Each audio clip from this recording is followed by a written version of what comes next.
Hello there. I hope the new year is going well for you all out there. I'm going to share with you today some of astrology's trade secrets. Because let's face it, people come to astrologers usually for several main reasons. They usually come because they want to know about career, about money, finance, relationships, health, and sometimes even their destiny and their life purpose. What I'm going to share with you today is how I can see the potential for money making, for luck and success in somebody's chart. It's what I call the natal promise. In a natal chart is the fingerprint of your potential in this life. And it also shows the potential for making money. It will also show whether you've even got an interest in making a lot of money. Some people want to make loads of money, other people are quite happy just to get by.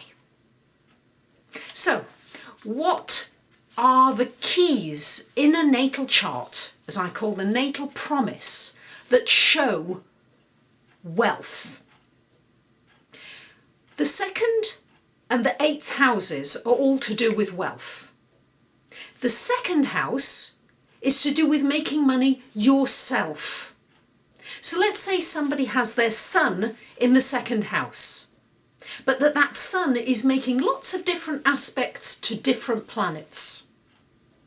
This person is going to want to make their own income, to do it themselves, not to be given anything, no. In fact, if they're offered something, they won't want that necessarily, they want to make it themselves.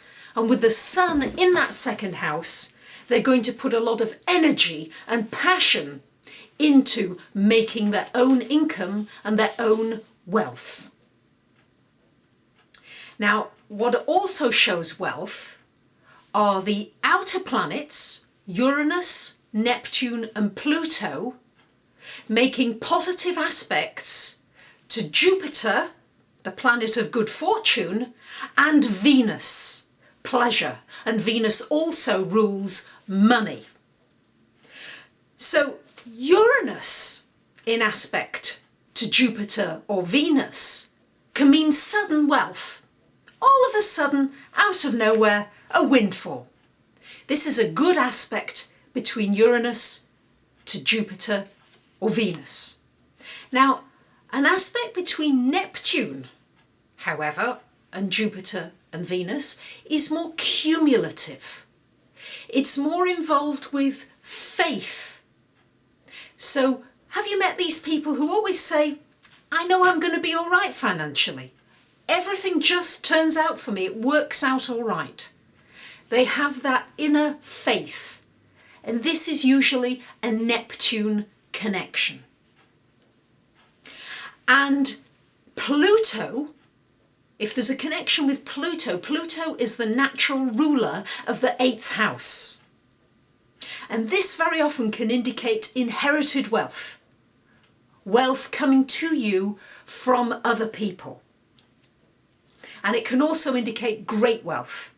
I've seen this in the charts of multi-millionaire people having an aspect between Pluto and Jupiter particularly.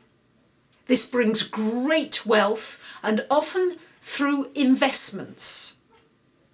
While I'm on this aspect of the millionaire's aspect, Pluto conjunct Jupiter is that millionaire's aspect, particularly if it falls in either the second house or the eighth house in a chart.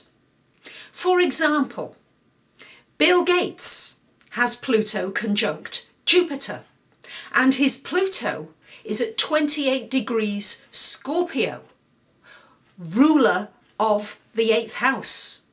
So this is the fortunate ability to be able to create himself large amounts of money with this Jupiter conjunct Pluto. Who else has got this aspect, this multi-millionaires aspect? Well, also Warren Buffett. Buffett, interestingly, has it in the 8th house of investment. It's hardly surprising that this has been his way of creating vast amounts of wealth.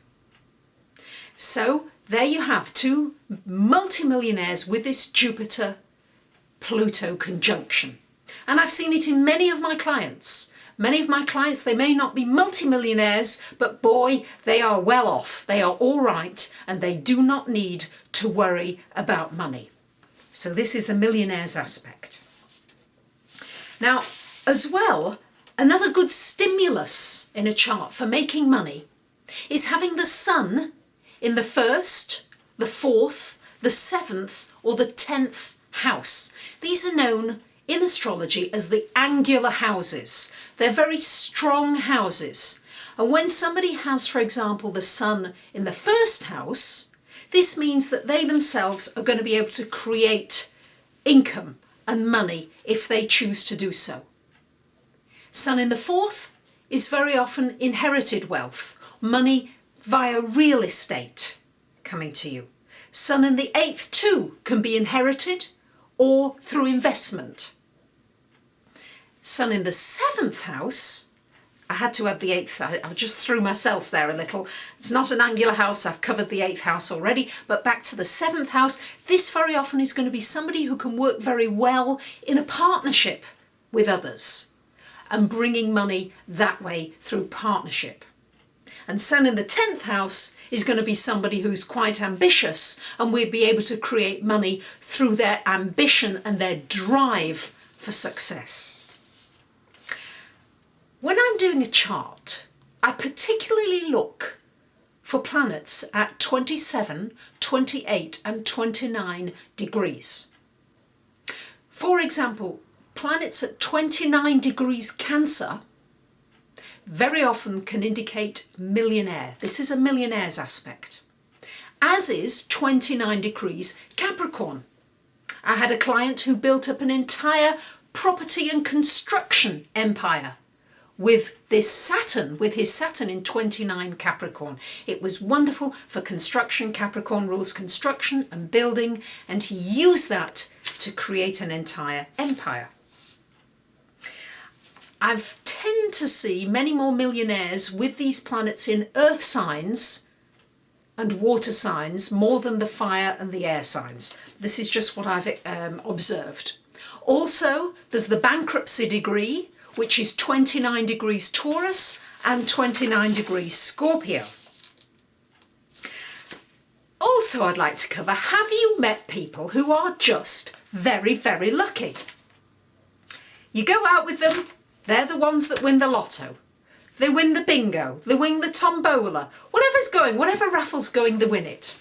Well, again, this is shown in the natal chart. The promise is already there. And generally, it's good aspects to do with Jupiter and Venus. And you will find that some people have it, some people don't. And many people come to me and say, am I going to win the lottery? And I say to most of them, well, don't even buy a ticket, because it's not there. Some people have that good fortune. Also, good fortune can be stimulated by transit and by progression. But again, you need to know what cycle you're in and where it's going to appear in the chart to see where this good fortune will hit you financially. So there you have it, just a few of my trade secrets about what I look for to do with money and finance in an astrological chart. Thank you, and bye for now.